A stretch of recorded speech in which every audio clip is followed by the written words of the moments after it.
بەڵێ سەوسان سلااو لە ئێوە جەژنی نەورۆز و ساڵی نوێی کوردیتان پیرۆز بێ.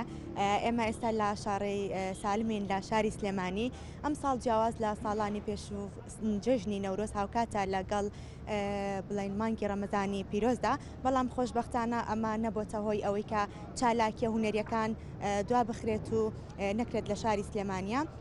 سەوسن من بۆ ئەم مەبەستە زانیاری زیاتر لە بەڕێز دکتۆر محسین ئەدیب وەردەگرم کە بەڕێزیان بەڕێوبەری ڕۆشنبیری و هوەری سلێمانین. دکتۆر گیان سلااوت لەبێ و ئەم کاتەوە باش چۆنە جلی کوردیت لە بەرانیە. زۆر سپاس ڕێژنەخان، سڵاو لە ئێوەش. لە ڕاستیا من ئێستا لە کۆبوونەوەی ئەنجومەنی شارەوانی و لە کاری ڕسمیەوە هاتووم، بەڵام هەر ڕاستەوە خۆ دوا بە دوای ئەم لێ دواناسمەوە ماڵەوە و جلی کوردی لەبەرەکەم و کوچ لە جوانەکانی ئێوە و وەیە جەژنی نەورۆز لە جەنابەت و لە سەر جەمبینەرانی بەڕێز و کوردانی دنیا پیرۆز بێ. دکتۆرگیان جیاواز لە ساڵانی پێش و جەژنی نەورۆزی ئەم ساڵ ئەو فێستیڤال و ئەو چالاکی هوەریانەی کە ئەمڕۆ بەڕێستان ئامادەکردوون چین؟ لە ڕاستیە چالاکیەکان جۆرا و جۆرن. حەزەکەم ئاماژە بەوە بکەم لەبەرەوەی کە ئەم ساڵ نەورۆز وەکو جەناب و ئاماژەت پێکرد لە مانگی پیرۆزی ڕەمەزانایە، بۆیە هەوڵمانداوە کە لەگەڵم مانگەیە بیگونجێنین. سەرەتا با بڵین بە بەربانگی 100 ژینگە پارێز دەست پێکات و دوای ئەوەی تر بەرنامەکانی کاری ئەم ساڵی فستیڤاڵی نەورۆز دەست پێکات.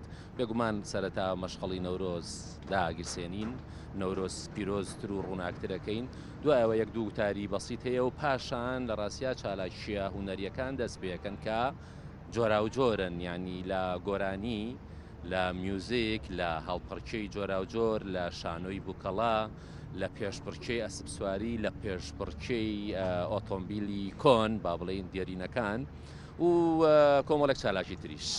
خۆش بێت چالاکیەکان لەکەیەوە دەست پێەکەن و تاکەی بەردەوامە بێ. وەکوتم هەر لەگەڵ بەربانگە دەست پێکا، تقریبان لەگەڵ بەربانگە دەست پێکا و تقریبان چەند سەعاتێکە خایەنێ. هیوادارین کە خەڵک و هاونیشتیمانیان وەکو هەر ساڵێکی تر بە گورمەگوڕیەوە بەشداری ئەم فستیڤالە گەورەیە بکەن. دکتۆرگیان وەک وەزارەتی ڕۆشنبیری بەڕێستان ئەم ساڵ ئەم دەست پێشخەریەتان کردو، چۆن بیرتان لەم دەست پێشخەریە کردەوە بۆ فێستیڤاڵی نەورۆزی ئەم ساڵ؟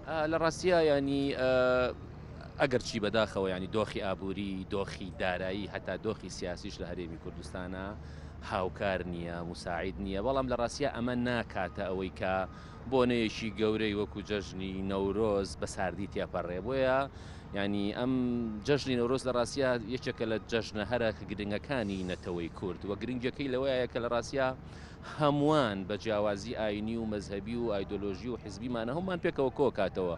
ئێمە لەم ڕۆژەیە هەست بە کۆنەستێکی گشتیەکەین، هەست بە ئازادیەکەین و گەرتۆ ملاحەزە بکەی لە ڕابردوو ئێمە یا لە ڕاستیان نەورۆز داینەمۆ و هۆکاری سەرەکی هەموو بەرخۆدان و ڕاپەڕین و گەورەیەشی ئێمە بووە. بۆیە ناکرێ ینی لە هیچ بار و دۆخێکی سیاسی و دارایی و ئابووریاواز لە بەرز ڕاگررتنی جەژنی نەورۆز بێنین. بۆیەش لە ڕاستیا بە پێویستمان زانی کام ساڵی ژۆک و ساڵانی پێشوو ئەم یادا پیرۆز ڕاگبگرین.